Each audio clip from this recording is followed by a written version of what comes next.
जब तुमने ऐसा कहा तो मैं उसे अपनी अम्मी के पास ले गया था ताकि वो अकेली ना रहे। ये तो तुमने ठीक किया, मगर अब क्या होगा? अब क्या कर सकते हो तुम? पता नहीं, लेकिन उसका भी फोन आया था। अम्मी को तो तुम जानती हो। तुम्हारी जरूरत इस वक्त नवाल को है, समझे? तुमने वादा किया था। मैं वहां जाकर फौरन वापस आ जाऊंगा, तुम पुरसुकून रहो। देखो, अनम भी इस बात से सदमे में है। जानती हो, वो भी फरज से बहुत मोहब्बत करती थी, टूट गई है वो।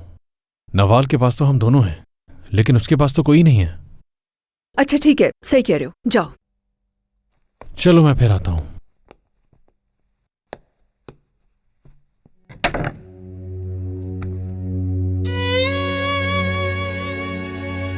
नवाल,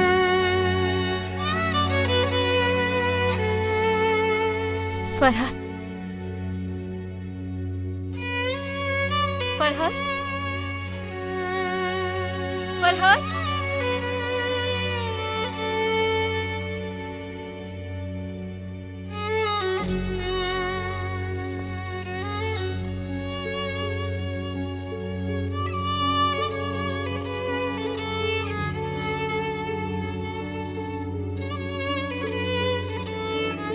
क्या अली तुमसे मोहब्बत करता है?